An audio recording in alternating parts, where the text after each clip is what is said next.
جو hash tag free Palestine کا ہے اسے 25.5 بلین لوگوں نے دیکھا، اور جو دوسرا اس کے مقابلے میں اسٹینڈ ود اسرائیل اس کو صرف اور صرف 440 ملین لوگوں نے دیکھا. تو آپ کو وہ نظر آنا شروع ہو جاتا ہے کہ ڈسپائٹ دا فیکٹ کہ اسرائیل کے پاس بہت زیادہ کیپٹل ہے انویسٹ کرنے کے لیے پروپیگنڈا میں، لیکن وہ ایون دو اس کے باوجود وہ لیک کر رہے ہیں. ہماری جو ایمبیسڈر ڈائریز کی سیریز ابھی اسٹارٹ ہوئیں گی انشاءاللہ، سنڈے کو جو ہے اس کی فرسٹ ایپیسوڈ ریلیز ہوگی. تو اس میں ہم ایمبیسڈر ضمیر اکرم سے بات کر رہے تھے ان کی زندگی کے بارے میں. And he was one of the people who was in charge of the negotiations with the U S اس ٹائم پہ.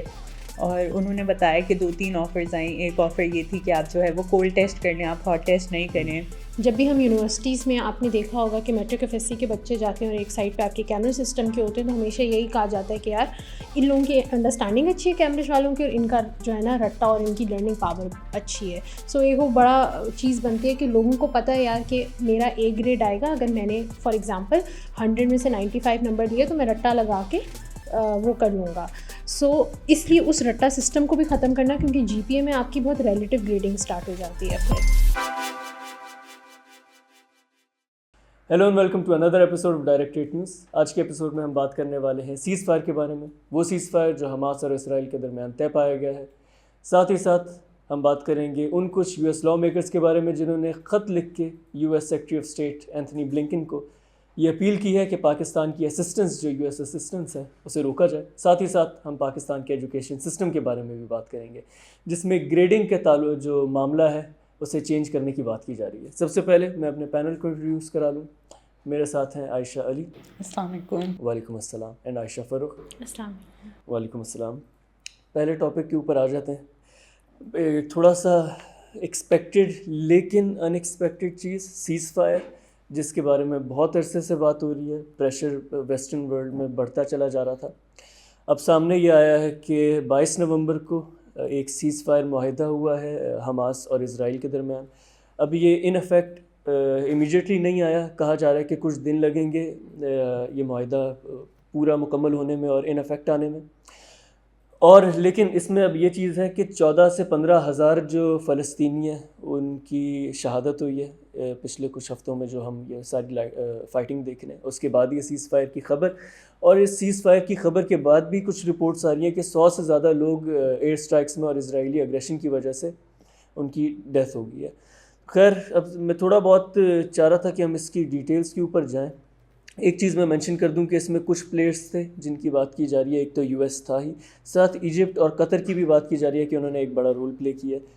سب سے پہلے تو عائشہ میں چاہ رہا تھا اگر آپ بتا دیں تھوڑی بہت کنڈیشنز کہ اس سیز فائر کی کن کنڈیشنز کے اوپر اگری کیا گیا دونوں پارٹیز کی طرف سے، حماس اور اسرائیل. سو یہ جو معاہدہ ہوا ہے حماس اور اسرائیل کے درمیان، یہ ایک 4 دن کا سیز فائر کا معاہدہ ہے جو کہ لوکل ٹائم کے مطابق تھرسڈے کو صبح 10 بجے سٹارٹ ہونا ہے. لیکن اس کے اندر جو بیسک ایک ہے کہ ہاسٹیج سویپ ہوگا دونوں سائڈ سے. جو پیلسٹینین لوگ جو کافی عرصے سے اسرائیلی فورسز کے پاس ہیں، اور 7 اکتوبر کے بعد جو اسرائیلی ہاسٹیجز موجود ہیں حماس کے پاس. تو ابھی تک جو سٹیٹس آئی ہیں اس میں یہ ہے کہ 50 کے قریب اسرائیلی ہاسٹیجز حماس جو ہے وہ ریلیز کرے گا، اور 150 پیلسٹینینز کو جو ان کی قید میں ہیں اسرائیل کے، ان کو رہا کیا جائے گا. جس میں سے اب سیز فائر کے اوپر بھی کافی زیادہ کنڈیشنز ہمیں نظر آ رہی ہیں. ایک تو یہ ہے کہ سیز فائر جو ہے وہ صرف 4 دن چلے گا، جس کے اندر جو اسرائیلی ہاسٹیجز ہیں ان کو 4 کے گروپس میں نکالا جائے گا، اور ہر گروپ میں 12 ہاسٹیجز موجود ہوں گے. اور اس کے علاوہ یہ ہے کہ اگر ان 50 کی فگر کے بعد، کیونکہ ٹوٹل جو کیپٹیوز حماس کے پاس موجود ہیں وہ 237 موجود ہیں، سو اس کے بعد جو اگر حماس جو ہے وہ 10 مزید ہاسٹیج ریلیز کرے گا اسرائیل کے، تو وہ ایک دن سیز فائر کو ایکسٹینڈ کر دیں گے، اور یہ کنڈیشن ان کے اوپر دی گئی ہے. لیکن اس کے بعد بھی اگر آپ اسرائیلی جو پرائم منسٹر ہیں نیتن یاہو، ان کی اگر آپ اسٹیٹمنٹس پڑھیں تو انہوں نے کہا ہے کہ اگر ہمارے سارے کیپٹیوز بھی ہمیں دے دیے جاتے ہیں واپس، تب بھی ہم یہ جنگ ختم نہیں ہوگی. جنگ 2 صورتوں میں ختم ہوگی. ایک تو سارے ہاسٹیجز ہمارے واپس آ جائیں، دوسرا حماس کی جو ہے وہ کمپلیٹ ایلیمینیشن ہو جائے گی. اور اب وہ حماس کی کمپلیٹ ایلیمینیشن اوبویسلی ایک بڑی سبجیکٹیو سی ٹرم ہے.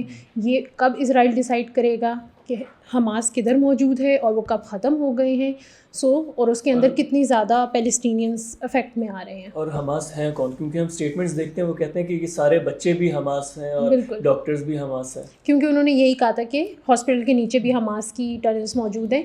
وہ ایک بڑی سبجیکٹیو ٹرمز ہے کہ چلو کیپٹیوس کا تمہیں پتہ ہے کہ 237 ہے، 237 واپس آ گئے، اور حماس کو کیسے آپ ڈیفائن کر رہے ہیں. اور اس کے علاوہ یہ تو انہوں نے صرف اپنے ہاسٹیجز کی رکھی ہے. جو ٹوٹل پیلسٹینینس ابھی اس وقت اریسٹڈ ہیں وہ ان کی فگر تقریباً 7,000 کے لگ بھگ ہے یا اس سے بھی زیادہ ہے، جو ان میں سے 5,000 کے لگ بھگ جو تھے وہ آلریڈی ان کے پاس موجود تھے، اور ابھی پوسٹ اکتوبر 7 اٹیکس جو ہیں وہ 3,000 کی فگر ہمارے پاس سامنے آ رہی ہے. اب اس کے اندر جو سیز فائر ہے وہ بھی کمپلیٹ سیز فائر نہیں ہے.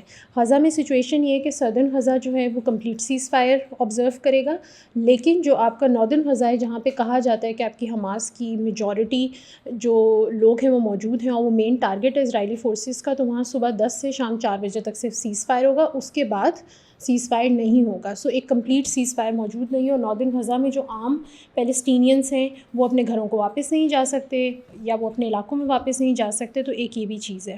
دوسرا، ابھی تک یہ کنفرم نہیں کیا کہ جو اسرائیل نے ان کا پانی اور کھانا پینا امداد اور وہ ساری چیزیں بجلی گیس وغیرہ بند کی تھی وہ کھولے گا اس سیز فائر میں یا نہیں. صرف یہ کہا گیا ہے کہ امداد کے جو ٹرکس ہیں جو رفح کراسنگ سے آنے ہیں ان کو آنے کی اجازت دی جائے گی. ان کا بھی ایک اسپیسیفک نمبر ہے کہ صرف 200 ٹرکس آ سکتے ہیں، جبکہ جو انٹرنیشنل UN باڈیز کی طرف سے جو امداد کے ٹرکس ہیں ان کا ایک اچھا خاصا نمبر موجود ہے، لیکن ان میں سے صرف 200 کو آنے دیا جائے گا.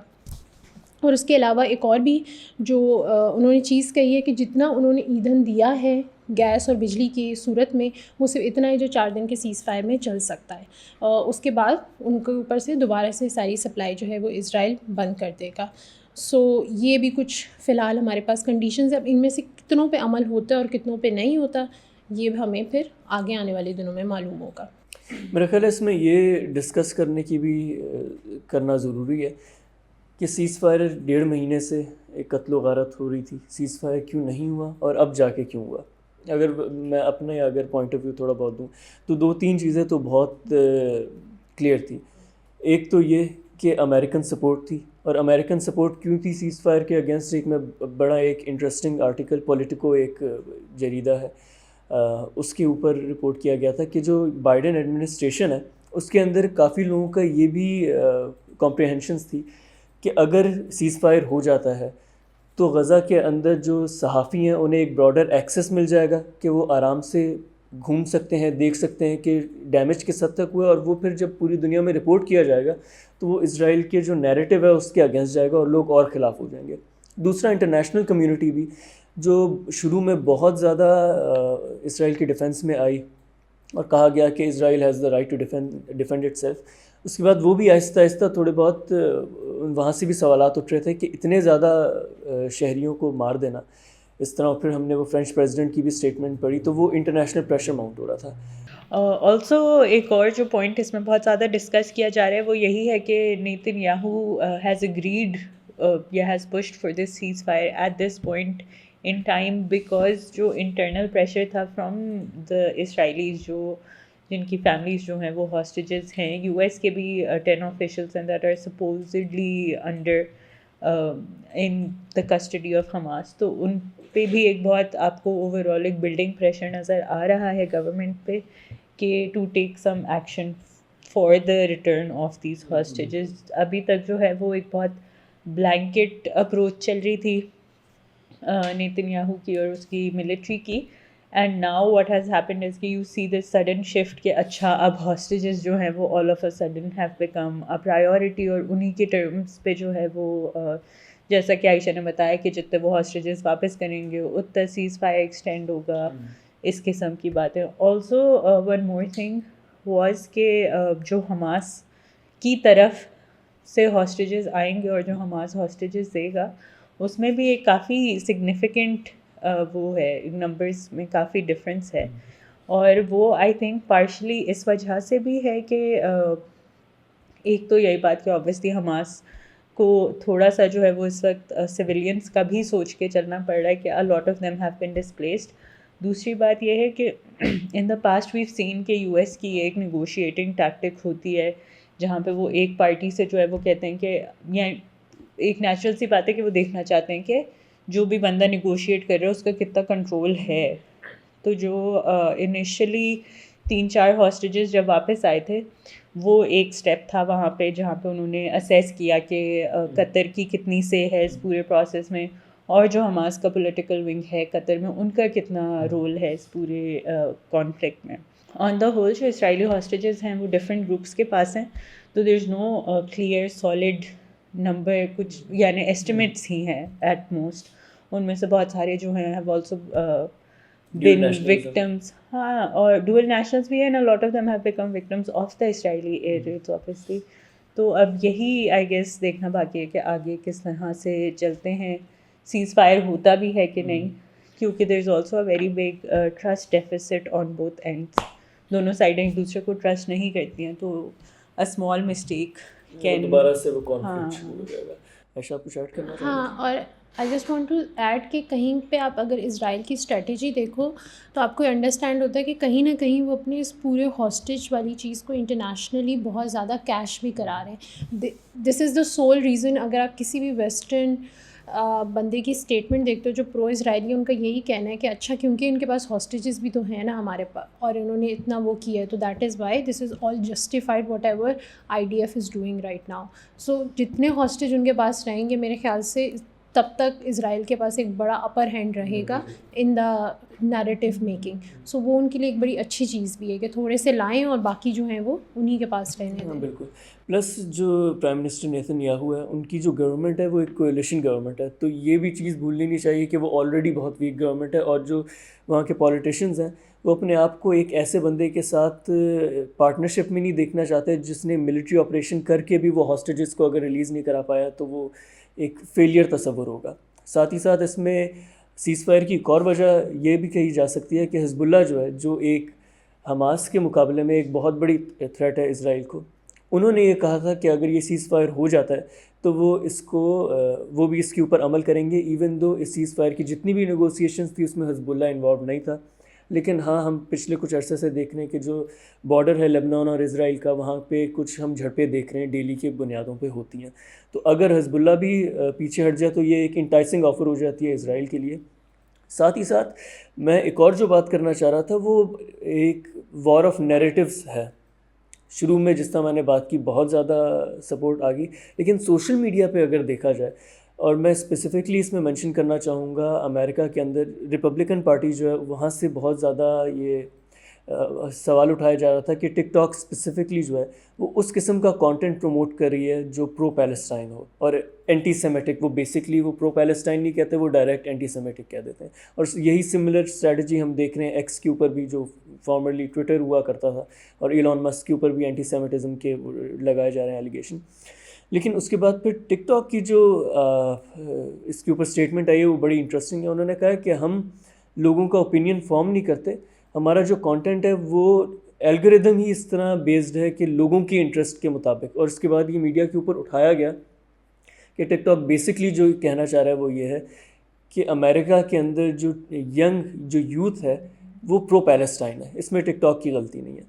اور پھر ہم جب تھوڑے بہت اس کی فگرز دیکھتے ہیں, یہ میں نے تھوڑا سا نکالا ہوا تھا, وائس کے اوپر یہ آرٹیکل تھا جو ٹک ٹاک کے اوپر, آئی ایزیوم ٹک ٹاک ہی ہے یہ سوشل میڈیا پلیٹ فارم, جو ہیش ٹیگ فری پیلسٹائن کا ہے, اسے 25.5 بلین لوگوں نے دیکھا ہے. اور جو دوسرا اس کے مقابلے میں اسٹینڈ ود اسرائیل, اس کو صرف اور صرف 440 ملین لوگوں نے دیکھا. تو آپ کو وہ نظر آنا شروع ہو جاتا ہے کہ ڈسپائٹ دا فیکٹ کہ اسرائیل کے پاس بہت زیادہ کیپٹل ہے انویسٹ کرنے کے لیے پروپیگنڈا میں, لیکن وہ ایون دو اس کے باوجود وہ لیک کر رہے ہیں اس سارے معاملے کے اندر. اس کے اندر آپ بہت سارے جو اسرائیلی کانٹینٹ کریٹرز ہیں ان کی ویڈیوز آپ کافی عرصے سے دیکھ رہے ہیں جو وہ موک کرتے ہوئے پیلسٹینینز کو بنا رہے ہیں. ابھی ریسنٹلی جس کو آئی تھنک الجزیرہ اور باقی ڈفرینٹ چینلز نے بھی کور کیا, ایک پوری ویڈیو تھی جو اسرائیلی بچوں کی تھی جس میں وہ ایک سانگ گا رہے تھے اور جس میں وہ یہی کہہ رہے تھے کہ we will bomb Gaza and we will regain our control, اور وہ ساری اسی کے نیریٹو گرا رہے ہیں, بار بار لائٹ آن آف کر رہے ہیں, اور وہ کافی زیادہ پاپولر ہو رہی تھیں وہ اسرائیلی کانٹینٹ کریٹرز کی ویڈیوز, اور وہ کافی زیادہ اپریشیٹ بھی کی جا رہی تھیں ایک بہت بڑے سرکل میں. سو وہ کہنا کہ ابھی کمپلیٹلی اس طریقے سے وہ بھی نہیں ہوا پبلک نیریٹو پھر بھی کہیں نہ کہیں. اور پھر جو آپ کے بڑے سلیبریٹیز ہیں اس میں بھی آپ کو میجورٹی بہت سارے نظر آتے ہیں کیونکہ ان کے تو کافی کانٹریکٹس ہی اس کے اندر میں سب کچھ ہوتا ہے. So they are not speaking about it. I think وہ ہدا بیوٹی کی جو سی ای او ہیں شی از دا اونلی ون جو بہت زیادہ اس کے اوپر بات کری ہے. پر ہم نے بہت سارے سلیبریٹیز کو دیکھا ہے جو اس کے اوپر ابھی کھل کے بات نہیں کر پا رہے جن کے بہت ملین میں فالوورز موجود ہیں. کیونکہ وہی ایک اینٹی سیمیٹزم کا یا ایک اینٹی سیمائٹ ہونے کا ایک ٹیگ لگا دیا جاتا ہے اور مسئلہ ہوتا ہے. اور پلس اس میں جو ہم یونیفارمٹی نہیں دیکھتے نا, کوئی سیلیبریٹی پرو پیلسٹائن بولتا ہے تو اسے اس کی ٹیلنٹ ایجنسی امریکہ کے اندر, میں نام بھول رہا ہوں, کچھ سیلیبریٹیز ہیں جنہیں ان کی ٹیلنٹ ایجنسی نے اپنے اس سے کانٹریکٹ سے نکال دیا, اور جو وہ سیلیبریٹیز ہیں جو پرو اسرائیل ہیں ان کو کوئی ریپریکشنز نہیں فیس کرنی پڑتی. خیر, اس کے ساتھ میں ایک اور انٹرسٹنگ فیکٹ کے اوپر آنا چاہ رہا تھا. یہ دا گارڈین کے اوپر رپورٹ کیا گیا ہے کہ یہ سارا معاملہ ہونے کے بعد, اور یہ میں اس آرٹیکل سے پہلے بھی کافی سن رہا تھا, کہ اسلام کی طرف لوگوں کا جو رجحان ہے وہ آنا شروع ہو گیا. اور اس کے اندر انہوں نے کافی سارے آن لائن کریٹرز کو مینشن کیا ہوا ہے جو یہ سارا معاملہ دیکھنے کے بعد انہوں نے قرآن پڑھنا شروع کر دیا, یہ دیکھنے کے لیے کہ پیلسٹائن کے جو لوگ ہیں ان کی جو اتنی زیادہ آپ کہہ سکتے ہیں بہادری اس سارے اگریشن کے اگینسٹ, تو وہ کہاں سے آتی ہے, تو وہ قرآن پڑھنا شروع ہو گئے. تو وہ یہ ایک بہت زیادہ ایک ان انٹینڈیڈ جو کانسیکوینسز ہوتے ہیں نا اس وار کے, وہ بھی دیکھے جا رہے ہیں. لیکن عائشہ, میں تھوڑا سا آگے پیچھے ہو گیا تھا, میں دوبارہ سے سیز فائر کے اوپر آ جاتا ہوں تھوڑا سا. سیز فائر سے ریلیٹڈ جس طرح عائشہ نے بھی پہلے مینشن کیا کہ یہ ایک پراپر سیز فائر نہیں ہے, یہ کچھ یہ ناردرن غزہ میں تو اسپیسیفکلی کچھ گھنٹوں کے لیے ہوگا اور پھر دوبارہ سے معاملات شروع ہو جائیں گے. اس سیز فائر کے بعد اینڈ گول کیا آپ کو نظر آ رہا ہے, کیا ہوتا نظر آ رہا ہے؟ So basically what I think and what has been the view since the very beginning of a few people has been کہ اسرائیل نے جو اتنا پورا یعنی کلیئرنس آپریشن آپ کہہ لیں سدرن غزہ میں انہوں نے کیا ہے, وہ کیا ہی اس لیے تاکہ وہ لوگ اپنے لوگوں کو سیٹل کرنا شروع کریں وہاں پہ. So this was essentially a way of gaining control of that territory.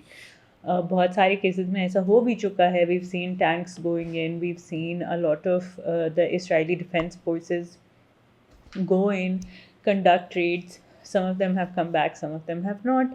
تو اس سب میں جو ہے وہ بہت ساری جو ان کا اینڈ, تو اس سب میں جو ہے وہ خیر I don't know, وہ جو کہتے ہیں ان کا گول یہ ہے کہ وہ تو حماس کو ختم کر کے ہی دم لیں گے. اب اس کی ابھی تک جو ہے وہ ان کی جتنی بھی لڑائی تھی وہ ٹیکنیکلی ان کے مطابق تھی تو حماس کے اگینسٹ تھی, بٹ اگر آپ نمبرز دیکھیں تو we've seen an exponential increase in the number of Palestinian civilians especially who have been killed. جو حماس کی پولیٹیکل لیڈرشپ ہے, a lot of them are not even in Palestine.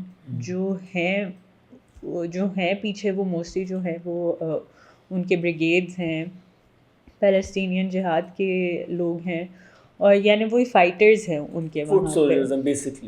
ہاں, and most of them are again underground.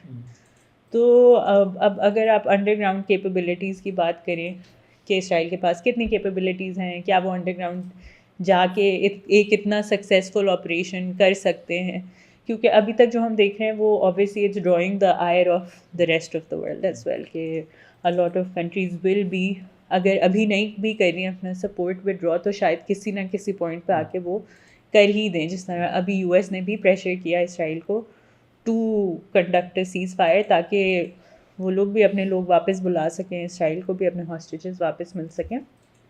تو آن the whole اگر Israel کا goal was to evacuate the premises تو وہ تو ہو چکا ہے.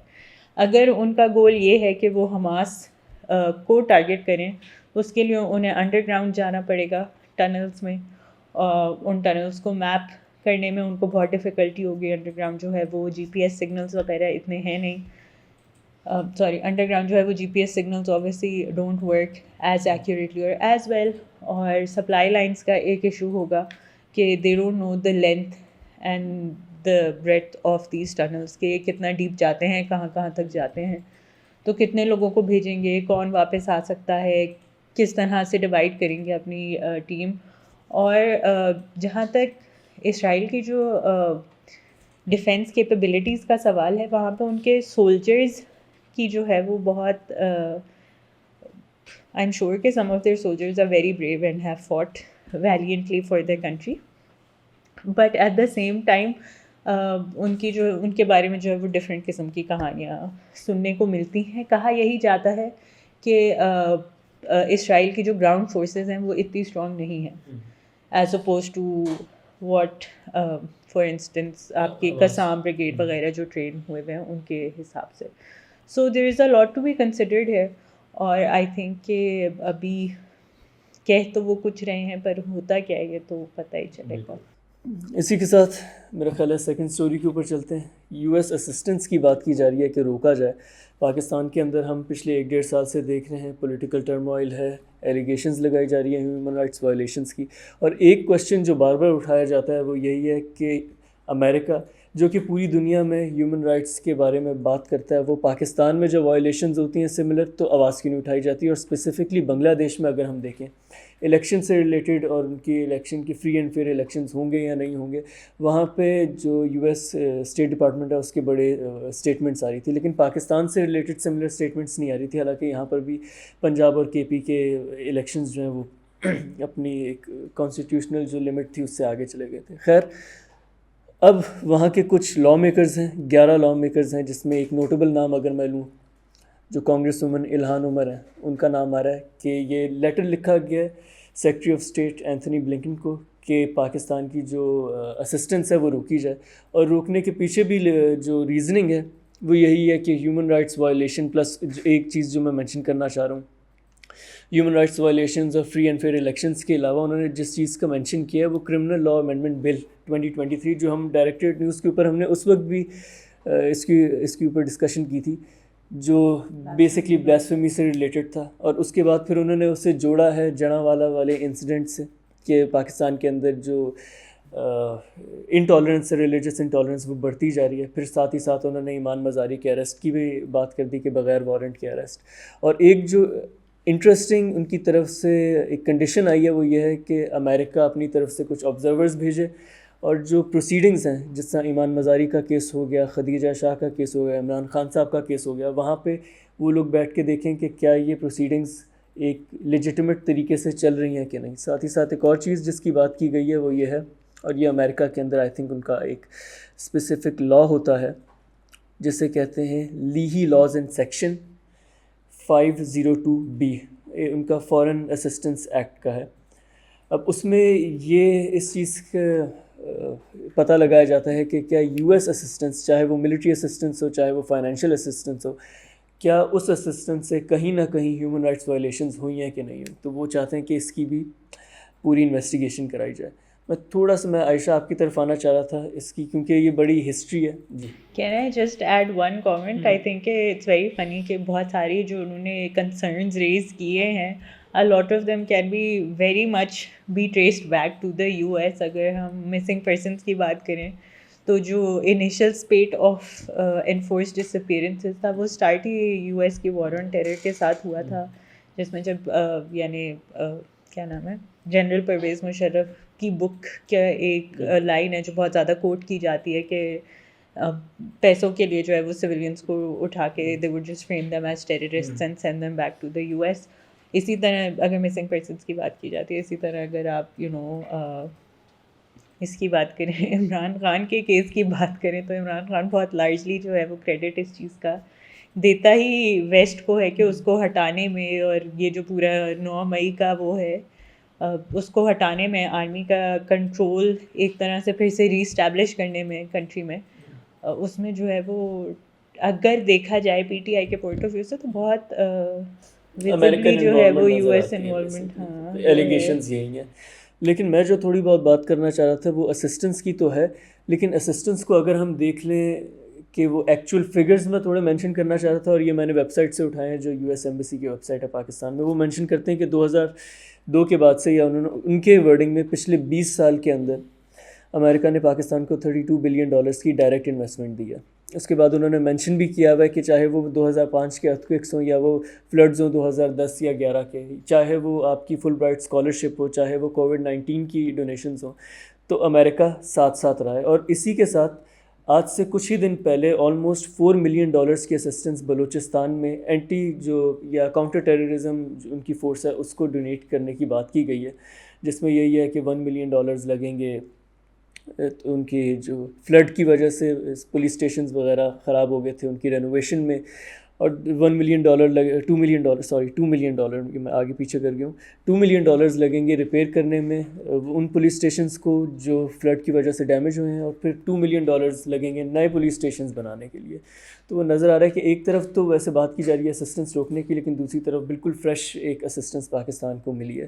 عائشہ، میں آپ سے یہ بات کرنا چاہ رہا تھا، اور ہم اس میں مجھے ایک بڑی انٹرسٹنگ جو ویڈیو یاد رہتی ہے وہ ہلری کلنٹن کی ہے، جس میں وہ مینشن کر رہے ہیں کہ ہم نے پاکستان کے ساتھ مل کے سوویٹس کے خلاف افغانستان میں لڑا، اور پھر ہم وہاں سے نکل گئے اور پاکستان پہ سب چھوڑ گئے. تو ایک یہ بڑی ہسٹری ہے کہ جب ان کا انٹرسٹ ختم ہو جاتا ہے، جس طرح فال آف کابل، تو اس کے بعد وہ چلے جاتے ہیں. تو تھوڑی بہت ہسٹری بتا دیں کہ پاکستان کو کس طرح ریپریکشنز فیس کرنے پڑے ہیں امریکن ایکشنز کے بعد.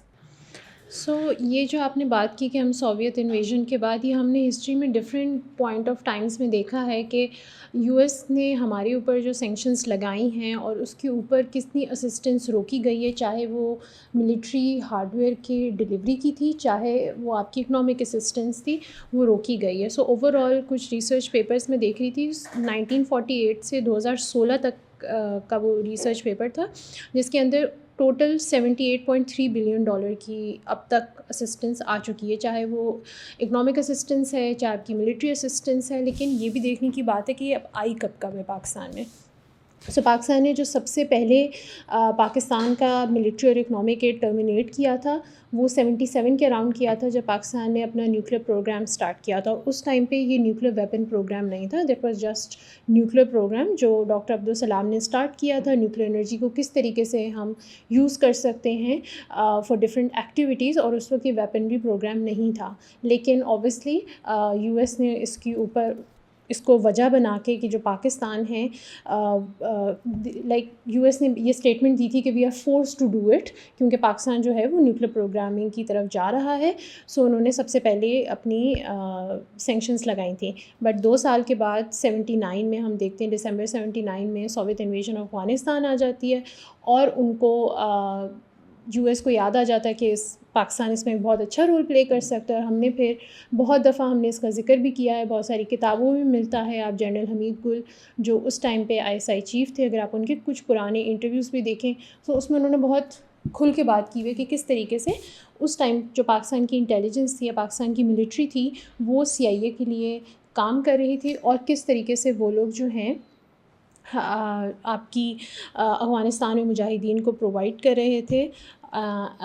یو ایس کی طرف سے جو چیزیں آئی ہوئی تھیں، یو ایس کی طرف سے جو ایڈ ملتی تھی، یا یو ایس کی طرف سے جو ملٹری ہارڈ ویئر دیا جاتا تھا، وہ کس طریقے سے اس میں پاکستان کا ایک بہت اہم رول رہا ہے ان دا ڈسمارمنٹ آف دا USSR. اس کے بعد اگین ہم نے اس کے اوپر دیکھا کہ ہماری جتنی بھی سینکشنز تھیں اس ٹائم پہ وقتی طور پہ لفٹ ہو گئی تھیں.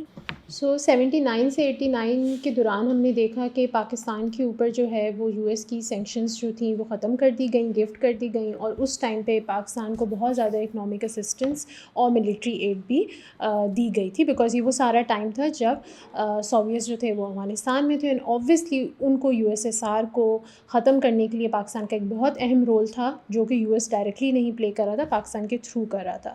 89 میں جب USSR کو ختم ہو جاتا ہے، ڈسممبر ہو جاتا ہے، اس کے بعد 1990 میں ہم دوبارہ سے دیکھتے ہیں کہ US جو ہے پاکستان پہ پریسلر سینکشنز لگا دی جاتی ہیں. اور ان کا یہی اس کے اگین جو پریسلر سیکشنز تھیں اس کے اگین اس میں یہی تھا کہ اکنامک اور ملٹری ایڈ جو تھی وہ تقریباً $564 ملین کی روک دی جاتی ہے.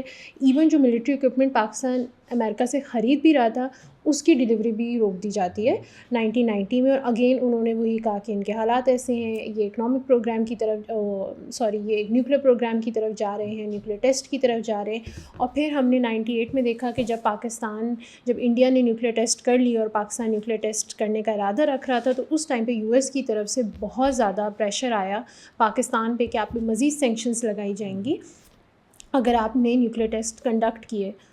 جب اس ٹائم پہ جو پاکستان کے فارن منسٹر تھے سرتاج عزیز صاحب، جب میری ان سے ایک انٹرویو کے سلسلے میں بات ہو رہی تھی تو انہوں نے یہی کہا تھا کہ ان کے اوپر بہت زیادہ یو ایس اسٹیٹ سیکریٹریز کی طرف سے ان کی نیگوسیشنز ہوتی تھیں اور کافی راؤنڈ آف نیگوسیشنز ہوئے اس ٹائم پہ کہ پاکستان کو یہ سب کچھ پرووائڈ کیا جائے گا, آپ نیوکلیئر ٹیسٹ کی طرف نہ جائیں اور آپ پہ سینکشنز ورنہ مزید لگ سکتی ہیں. تو انہوں نے یہی فائنلی جواب دیا تھا کہ آپ نے ہم پہ آلریڈی پریس لیس سینکشنز لگائی ہوئی ہیں جو کہ کافی سالوں سے چل رہی ہیں.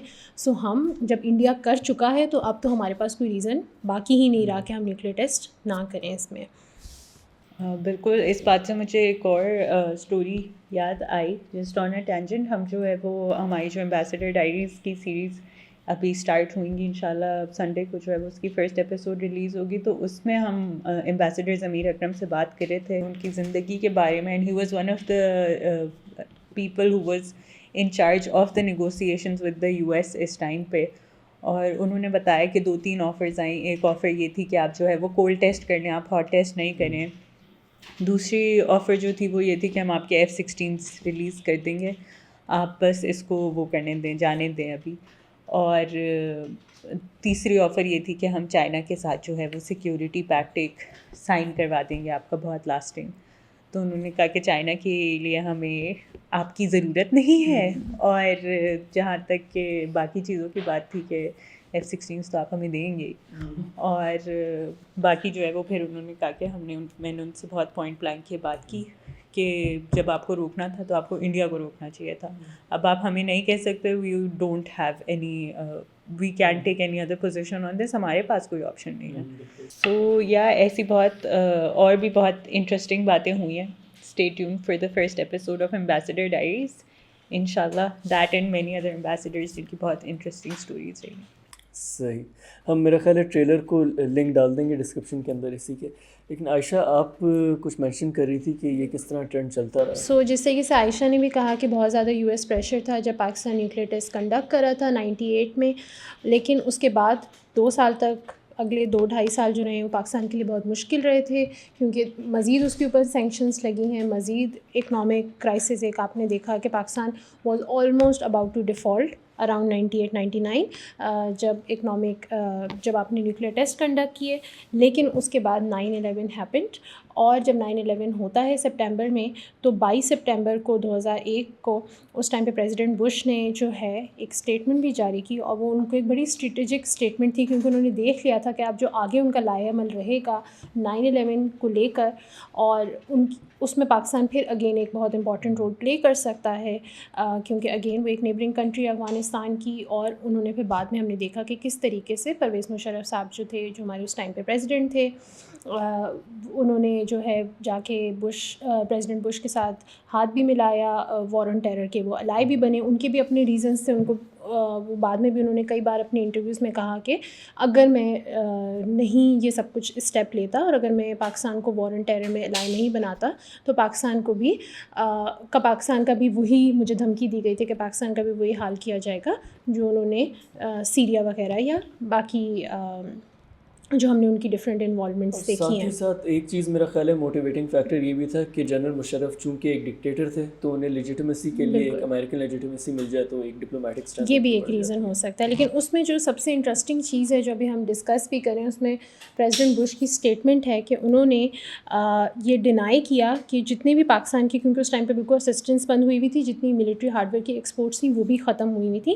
تو انہوں نے کہا کہ انہیں اب یہ لگتا ہے اس طریقے سے کہ جو ہم نے پاکستان کے اوپر یہ ساری اسسٹنس بند کی بھی ہے اس کا یو ایس کی نیشنل سیکیورٹی سے کوئی تعلق نہیں ہے اور یہ کوئی خطرہ نہیں ہے. تو میرے خیال سے پاکستان کے اوپر سے سینکشنز ہٹا دینے چاہیے. اور پھر ہم نے تھوڑے عرصے بعد مشرف صاحب کا, پریزیڈنٹ بش صاحب کا ایک فیصلہ بھی دیکھا, اور اس کے بعد پاکستان کا ایک بڑا اہم رول رہا ان دا وار آن ٹیرر, جس میں چاہے وہ ود ان افغانستان تھا یا پھر جو مشرف صاحب نے, جس طرح عائشہ نے پہلے اپنی ان کا ذکر کیا, ان کی کتاب کا ذکر کیا, انہوں نے لکھا بھی تھا کہ بہت سارے جو سسپیکٹس تھے یا بہت سارے لوگ جو بعد میں بگرام یا گوانٹنامو بے گئے اور ان کے اوپر کبھی چارجز پروو نہ ہو سکے, لیکن وہ پاکستان نے جو ہیں وہ ان کے لوگوں یو ایس کے حوالے کیے تھے. اپنے کافی زیادہ سٹیزن نہ صرف پاکستان کے کیے, یو ایس کے بھی کیے, افغانستان کے بھی کیے.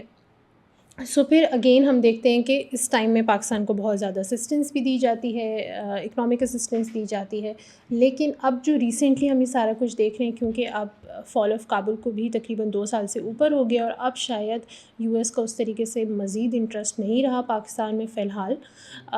سو until the next event they are like کہ اب دوبارہ سے ہم سینکشنز لگاتے ہیں. تو یہ ہم نے بڑی ہسٹری دیکھی ہے کہ ہمارا بڑا لو ہیٹ ریلیشن رہا ہے ان کے ساتھ. جب ان کا فائدہ ہوتا ہے ہم پہ سینکشنز ڈال دیتے ہیں، جب ان کا فائدہ ختم ہو جاتا ہے تو اچانک سے انہیں یاد آتا ہے کہ جی ہماری نیشنل سیکورٹی کے اگینسٹ جا رہے ہیں، تو چلو ان کے اوپر سینکشنز دوبارہ سے لگا دیں. ویسے عائشہ میں آپ سے پوچھنا چاہ رہا تھا، کیونکہ ہم نے تھوڑی بہت اسٹیٹس کی بات کر لی، ہسٹری کی بھی بات کر لی، لیکن اسپیسیفکلی اس وقت کی اگر بات کی جائے، فار ایگزامپل یہ آگے چلا جاتا ہے اور یہ اسسٹنس روک دی جاتی ہے، تو پاکستان کو پریکٹیکلی کتنا نقصان ہوگا؟ کیا پاکستان ڈپینڈ کرتا ہے یو ایس اسسٹنس کے اوپر اتنا؟ سو ڈیورنگ عمران خان's ٹینیور اس میں جو ہے وہ ہم نے کووڈ بھی دیکھا، اور پھر جو ہے وہ ایک ویننگ سپورٹ بھی دیکھا ہم نے ویسٹ کا، کیونکہ پاکستان جو ہے وہ تھوڑا سا پرو رشین ہوتا جا رہا تھا. تو اس وقت جو ہے وہ ہم نے ایک ڈکلائن دیکھا تھا support from the U S سے. پر اب جو ہے وہ اب تھوڑے سے حالات فرق ہیں. اب جو ہے وہ آپ کی جو ملٹری اسسٹنس ہے وہ پھر سے جو ہے وہ تھوڑا سا بڑھنا شروع ہو گئی ہے. اسی کے ساتھ ساتھ جو ہے جہاں تک بات ہے کہ سپورٹ کتنا کرتا ہے یو ایس، تو ہم نے جو ہے وہ اپنے آئی ایم ایف سے جو ہم لونز لیتے ہیں، اور اسی طرح جو باقی انٹرنیشنل کمیونٹیز سے ہم سپورٹ گارنر کرنے کی کوشش کرتے ہیں، whether it's to get off the FATF grey list or any other instance، ہمیں جو ہے وہ یو ایس کا سپورٹ بہت کام آتا ہے ایسی انسٹنسز میں. سو اندر کویشچن دیٹ ارائزز از کہ یو ایس لا میکرز کو جو ہے وہ اس وقت پاکستان کی ایسی کیا وہ پڑ گئی تھی، پاکستان کی اگینسٹ یا پاکستان کا سپورٹ کٹ آف کرنے کی کیا پڑ گئی تھی. اسرائیل تو اتنی ہیومن رائٹس وائلیشنس کر رہا ہے، کوئی اس کو تو پوچھ نہیں رہا. اینڈ آئی تھنک کہ اس میں جو ایک سمپل سا آنسر ہے وہ یہ ہے کہ you need to check the source of the money, right. So اگر جو ہے ہم کہیں کہ یو ایس اسرائیل کے اگینسٹ نہیں بول سکتا، اٹس بیکاز کہ a lot of and we've discussed this at great length پہلے بھی پچھلی ایپیسوڈس میں بھی، کہ یو ایس کے جو بھی لا میکرز ہیں اور جو بھی ان کی رسپانسبل پرسنز ہیں، they are very much supported by the Israeli lobby and they depend on the Israeli lobby. اسی طرح جو ہے وہ ہم اگر پاکستان کی بات کریں تو پاکستان کے لا میکرز جو ہیں وہ یو ایس سپورٹ پہ ڈپینڈ کرتے ہیں. تو for U S to influence policy making and the way things work in Pakistan is a lot easier than for them to change how things work in Israel. وہاں پہ ان کو ہاں میں ہاں ملانی پڑتی ہے، جیسے ہمیں یہاں پہ ہاں میں ہاں ملانی پڑتی ہے جب ہم کہتے ہیں کہ رشیا کو جو ہے وہ ہم ہیں تو رشین بلاک میں اور ہم رشیا کو بھی سپورٹ کریں گے، پر ہم جو ہے وہ یوکرین میں بھی ویپنس بھیج دیں گے. ایسی کیا بات ہے؟ تو یہ جو یعنی وہ ہے مجبوریاں ہوتی ہیں. ہاں کچھ مجبوریاں ہوتی ہیں، اور اس میں وہی بات کہ جس ٹائم پہ اوبیسلی نیشنز جو ہیں وہ اپنے سیلف انٹرسٹ میں کام کرتے ہیں، and it's taken some time for Pakistan to realise کہ اس کا سیلف انٹرسٹ کہاں ہے. پہلے جو ہے وہ ہم آئی تھنک خود ہی سے اپنے آپ کو جو ہے وہ بہت شارٹ سیل کر دیتے تھے، پر جیسے جیسے پاکستان کی ہسٹری ڈیپن ہوتی جا رہی ہے ہم دیکھ رہے ہیں کہ لوگ جو ہے وہ تھوڑا سا اور اسٹینڈ لے رہے ہیں for the people of Pakistan. اچھا، آپ نے بڑی انٹرسٹنگ چیز مینشن کی کہ جو امریکن لا میکرز ہیں انہیں کافی دفعہ اسرائیلی لابی کی طرف سے سپورٹ کیا جاتا ہے. میں ابھی کچھ گھنٹے پہلے ہی خبر سن رہا تھا، ایک یو ایس سینٹ کے لیے الیکشنز لڑ رہے تھے اور انہیں $20 ملین کی آفر آئی فنڈنگ میں. اور آفر کس چیز پہ تھی کہ جو آپ رن کر رہے ہیں سینٹ کے لیے اسے چھوڑ دیں، اور جو راشدہ طلیب ہیں جنہیں پچھلے ہفتے ہم نے ڈسکس بھی کیا تھا، سینسر کر دیا گیا تھا، ان کے خلاف آپ اسٹینڈ کریں، کیمپین چلائیں. تو خیر وہ کہہ رہے ہیں انہوں نے منع کر دیا، لیکن آپ کو نظر آتا ہے کہ کوئی بھی پرو پیلسٹائن کسی نے بات بھی کی تو اس کے خلاف لوگوں کو کھڑا کر کے پراپر فنڈنگ کی جا رہی ہے. تو اس کے اندر بالکل ایون اگر ہم فار انسٹنس پاکستان میں پولیٹیکل انٹرفیئرنس کی بات کریں فار دا یو ایس، جو مشرف کے ٹائم پہ الیکشنس ہوئے تھے ان میں جو ہے وہ اسی طرح جس طرح ابھی ڈیمانڈ کی جا رہی ہے کہ یو ایس کے جو بھی ریپرزینٹیٹیوز ہیں وہ آئیں اور وہ یعنی اوور سی کریں کس طرح سے الیکشنس ہوتے ہیں، فری اینڈ فیئر ہو رہے ہیں کہ نہیں. سو اس ٹائم پہ بھی جو ہے وہ یو ایس کے ریپرزینٹیٹیوز آئے تھے، آفیشلز آئے تھے الیکشنس کو اوور سی کرنے، اور ایک جو ہے وہ بہت مشہور انٹرویو ہے چودھری پرویز الہی کا، جو کہ اس ٹائم پہ جو ہے وہ مشرف کی پارٹی کے تھے. انہوں نے کہا کہ یو ایس نے آ کے ان سے کہا کہ مجھے جو ہے وہ ہمیں کوئی اعتراض نہیں ہے کہ آپ جیتیں، لیکن ہمیں آپ کی پارٹی پہ اعتراض ہے، تو اس لیے آپ نہیں جیتیں گے. اینڈ اسی طرح جو ہے وہ یعنی اگر پولیٹیکل انٹرفیئرنس کی بات کی جائے یا اوور سی کرنے کی جائے تو آبویسلی یو ایس کا ایک بہت بڑا اسٹیک رہا ہے ہمیشہ سے پاکستان کی گورنمنٹ کو کنٹرول کرنے میں، because it gives them a strategic leverage on the whole.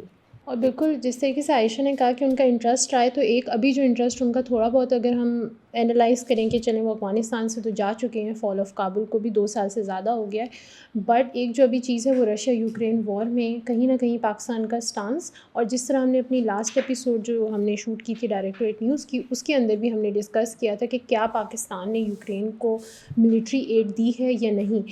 تو شاید وہ کہیں نہ کہیں جو پاکستان کا ایک رول ہو سکتا ہے اس کے اندر، اور پاکستان کا سٹانس بھی ضروری ہے، کیونکہ ہم نے دیکھا تھا جس کو اگر ہم پی ٹی آئی پرسپیکٹیو سے دیکھتے ہیں تو وہ اس کو کہتے ہیں کہ کیونکہ ہمارا بڑا ایک نیوٹرل سٹانس تھا اور اپیرنٹلی ایک بڑا پرو رشیا سٹانس تھا، تو جس کو لے کر ہم نے کوئی سٹینڈ نہیں لیا تھا چاہے یوکرین کے سپورٹ میں یا رشیا کے سپورٹ میں.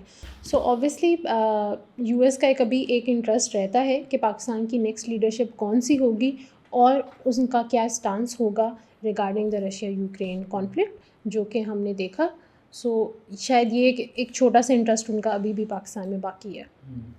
خیر یہ تو خیر دیکھنا ہوگا کہ اب یہ لیٹر لکھ دیا گیا ہے، اس کا ڈیولپمنٹ کیا ہوتی ہے اس لیٹر کے اوپر.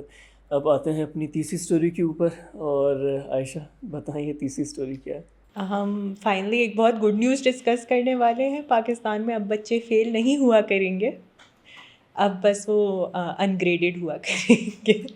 اچھا میں بتا دوں اگر کسی کو نہیں پتہ، تھوڑا بہت انٹروڈکشن دے دوں کہ پاکستان کے اندر بات کی جا رہی ہے ایک نئے گریڈنگ سسٹم کی تاکہ یونیفارمٹی ہو.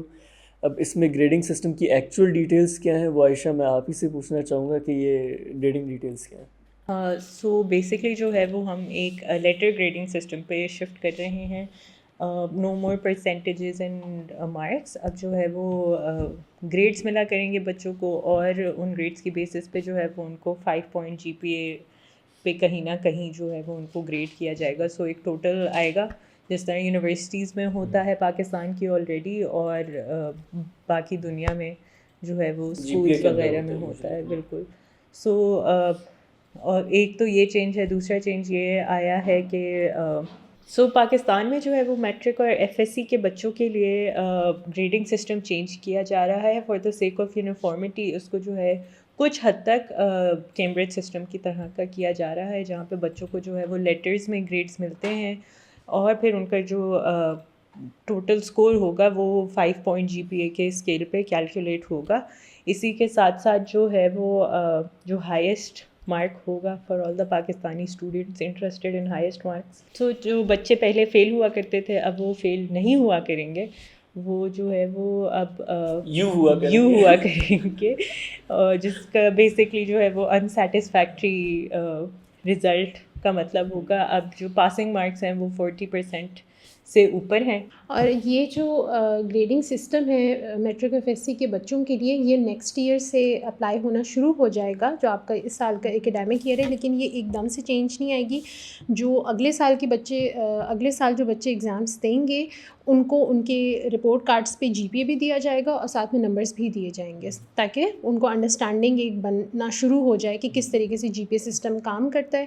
کیونکہ آپ نے دیکھا ہے کہ جتنے بھی آپ کے بورڈ سسٹمز ہیں، چاہے وہ فیڈرل بورڈ ہے یا جو آپ کے ریجنل بورڈس ہیں، ان میں ہر کسی کو اس طریقے سے ہمارے یہاں کبھی بھی جی پی اے سسٹم نہیں رہا، یا آ کے ہماری انٹروڈکشن ہوتا ہے یونیورسٹیز میں، اور پھر سیکنڈ لیول پہ ان کے نمبرز کو ہٹا دیا جائے گا. اس سے اگلا جو اکیڈیمک ایئر ہوگا اس میں آپ کے جی پی اے کے ساتھ گریڈس بھی دیے جائیں گے. اگر 5 جی پی اے تو آپ کا A++ گریڈ ہے، اور اگر آپ کا 4.7 یا اس سے اوپر جی پی اے تو پھر آپ کا A+ گریڈ ہے. اور پھر اس طرح سے تاکہ بچوں کو فیملیرٹی ہو جائے کہ کس گریڈ کا کیا مطلب ہے، اینڈ پھر ایونچولی وہ صرف جی پی اے کے اوپر چلے جائیں گے جس طرح ہماری یونیورسٹیز میں ہوتا ہے. اچھا یونیورسٹیز میں بھی آپ نے مینشن کیا، جب میں پڑھا رہا تھا تو اس وقت تو یہی ہوتا تھا کہ نمبرز ہوتے تھے اور پھر نمبر سے جی پی اے نکالا جاتا تھا، تو وہاں پر بھی گریڈنگ سسٹم ایز سچ اتنا فالو نہیں کیا جا رہا تھا. خیر اس کی اب میرا خیال ہے تھوڑی بات کر لینی چاہیے کہ فائدہ کیا ہوگا یا اس کی ضرورت کیوں پڑی. ایک تو سب سے پہلی ضرورت تو یہ کہا جا سکتا ہے کہ پاکستان ان دنیا کے آپ کچھ ممالک میں کہہ سکتے ہیں جہاں پہ ملٹیپل ایجوکیشنل سسٹم سائملٹینیسلی ایک دوسرے کے ساتھ چل رہے ہوتے ہیں. مدرسہ سسٹم بھی پاکستان میں ہے, گورنمنٹ جو اسکولز اور کالجز ہیں وہاں پہ ایک الگ سلسلہ چل رہا تھا جس طرح ہم نے مینشن کیا میٹرک اور ایف ایس سی.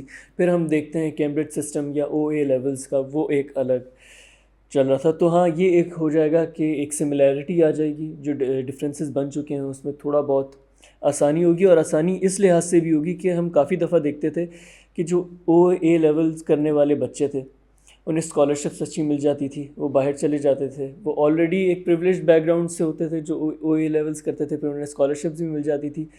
تو اب میرے خیال سے جو ایک لیول پلینگ فیلڈ آلموسٹ مل سکے گی ان بچوں کو جنہوں نے میٹرک اور ایف ایس سی کیا ہے, اور ساتھ ہی ساتھ وہ بچے جنہوں نے او اے لیولز کیا ہے لیکن وہ باہر نہیں گیا اور وہ پھر بعد میں وہ چاہتے ہیں کہ وہ انجینئرنگ کالجز میں جا سکے, وہ میڈیکل کالجز میں جا سکیں.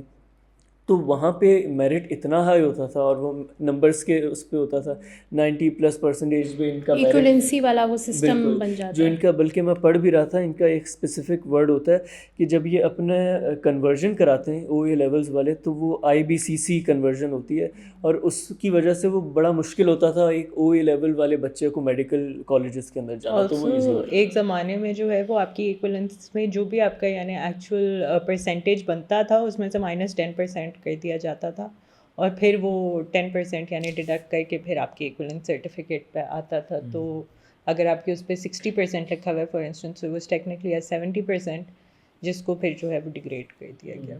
ساتھ ہی ساتھ میں یہ بھی مینشن کر دوں کہ تھوڑا بہت انٹرنیشنل ریکگنیشن بھی مل سکے گی, کیونکہ جس طرح ہم نے مینشن کیا کہ پوری دنیا میں GPA سسٹم ہی چلتا ہے. تو اگر پاکستان کا بھی GPA سسٹم ہوگا تو ان کے لیے کرنا آسان ہو جائے گا. اور میں ایک اور چیز مینشن کر دوں کہ جب یوزلی لوگ ماسٹرز کے لیے اپلائی کر رہے ہوتے ہیں باہر تو ان سے کافی یونیورسٹیز مانگتی ہیں کہ آپ ہمارے فارمیٹ میں کنورٹ کر کے دیں, اور اس کے بھی پیسے لگ جاتے ہیں اچھے خاصے جب اپنے ڈگریز کو کنورٹ کراتے ہیں ان کی فارمیٹ کے اندر. لیکن ابھی بھی جو ہمارا GPA سسٹم ہے وہ 5 GPA ہے. ہاں جو یونیورسٹی یوز ہوتا ہے پوری دنیا میں بھی یوز ہوتا ہے, میں یونیورسٹیز میں 4 GPA سسٹم ہے, لیکن اب انہوں نے جو کیا وہ 10 پوائنٹ سسٹم کیا ہے, وہ 5 GPA ہوگا. کیونکہ اگر آپ کیمرے سسٹم میں دیکھیں تو آپ کا A* ہوتا ہے اور A ہوتا ہے, لیکن اب انہوں نے A++ بنایا ہے اور پھر آئی تھنک A+ ہے اور پھر A ہے. تو وہ ابھی بھی ہم کہیں نہ کہیں تھوڑا سا ڈفرینس پہ ہیں ادھر سے.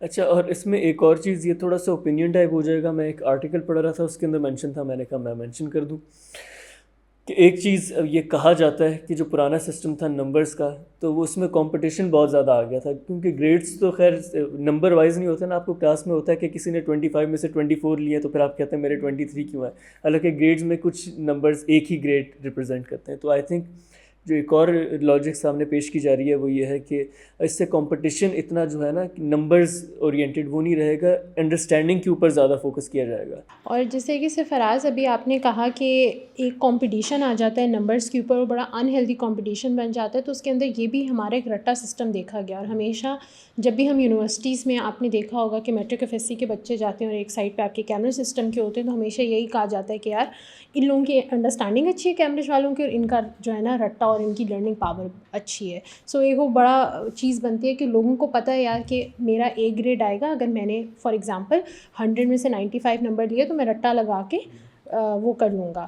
سو اس لیے اس رٹا سسٹم کو بھی ختم کرنا, کیونکہ GPA میں آپ کی بہت ریلیٹیو گریڈنگ اسٹارٹ ہو جاتی ہے. پھر آپ نے کیمرے سسٹم میں بھی دیکھا ہے کہ جو آپ کے گریڈز ہوتے ہیں اوبویسلی وہ کہیں نہ کہیں تو پتہ ہوتا ہے کہ اگر 70 مارکس کا پیپر ہے تو 60 ابو والوں کے کتنے ہوں گے, لیکن وہ ریلیٹیو گریڈنگ ہوتی ہے.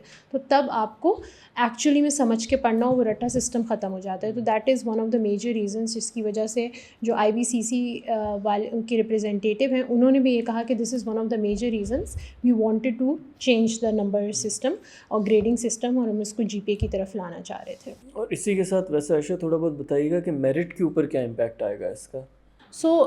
بہت سارے لوگوں کا یہ بھی اعتراض تھا, کیونکہ یہ چیز کوئی آج پہلی دفعہ نہیں ہو رہی, یہ کافی عرصے سے کافی سالوں سے پچھلے کچھ سالوں سے یہ ڈسکشن میں تھی, بٹ اوبویسلی جو اس پاکستان کی پولیٹیکل کنڈیشن تھی اس کے اندر اس کا اس طرح سے ڈیسیجن نہیں لیا جا رہا تھا.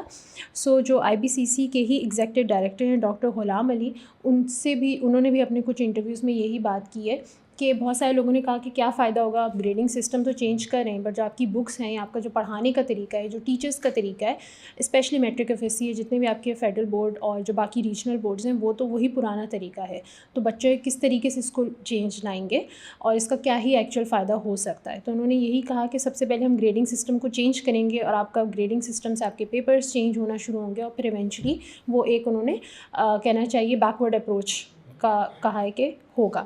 اب اوبیسلی اس کے اندر جو سب سے زیادہ مارکس ہوتے ہیں آپ جب دیکھتے ہیں وہ میڈیکل اسٹوڈنٹس کے لیے ہوتے ہیں، کیونکہ ان کا ایک میرٹ ہوتا ہے. اب ہم نے بہت سارے ایسے بھی کیمبرج کے اسٹوڈنٹس کو دیکھا ہے جو او لیولس کرتے ہیں اور اگر انہوں نے بعد میں میڈیکل میں جانا ہوتا ہے تو وہ ایف ایس سی کرتے ہیں، تاکہ ایک تو ان کے ایکویلنسی میں مارکس نہ کم ہوں، اور پلس انہیں پتہ ہوتا ہے کہ 95% یا 90+ والوں کا فلانے میڈیکل کالجز میں ایڈمیشن ہو جائے گا. سو اب وہ ہے کہ اب کتنے والوں کا میرٹ کس طریقے سے ڈیسائیڈ ہوگا آنے والے سالوں میں. تو انہوں نے کہا یہی ہے کہ اب جس طریقے سے پہلے نمبر ہوتے تھے اب جی پی اے ہوگا. اب لوگوں کو پتہ ہوگا کہ فلانا جی پی اے ہمارا نمبر آ رہے ہیں تو ہم لوگوں کا ایڈمیشن ہو سکتا ہے. انہوں نے کہا یہ ساری چیزیں اوبویسلی کچھ عرصہ لیں گی سیٹل ڈاؤن ہونے میں، ڈیسائیڈ ہونے میں، لیکن مین ان کا مقصد یہی ہے کہ ایک تو انہیلدی کمپٹیشن ہٹا دیں، رٹا سسٹم ہٹا دیں، اور تھوڑا سا بچوں کو کمپٹیٹیو لرننگ کی طرف لے کے جائیں. اور پھر ایونچولی اوبویسلی گریڈنگ سسٹم اس طرح ہوگا تو آپ کی پڑھائی اور ٹیچرس کو بھی شاید اسی کی طرف موو کرنا پڑے گا. میرا خیال ہے اب یہی دیکھنا ہوگا کہ یہ ایکچولی میں اڈاپٹ کس طرح کیا جاتا ہے، کتنی تیزی سے کیا جاتا ہے، کیونکہ یہ کرٹیسزم تو بڑے عرصے سے چلتا آ رہا ہے. تو اگر ہو جائے تو کافی بہتر ہو جائے گا ہماری آنے والی جنریشن کے لیے اور ایجوکیشنل سسٹم کے لیے بھی پاکستان کے. خیر عائشہ بہت شکریہ آپ نے ٹائم نکالا. عائشہ بہت شکریہ آپ نے ٹائم نکالا. اور یہ تھی ڈائریکٹریٹ نیوز کے ایپیسوڈ. کامنٹس میں ہمیں بتائیں کہ آپ کا ویک کیسا گزرا اور نیکسٹ ویک ڈائریکٹریٹ نیوز کے ایپیسوڈ میں کون سی ایسی نیوز سٹوریز ہیں جو آپ چاہتے ہیں ہم کور کریں. Thank you. Thank you for watching the full video. We have noticed that most of you haven't subscribed to our YouTube channel, so we encourage you to hit the bell icon and subscribe to our YouTube channel.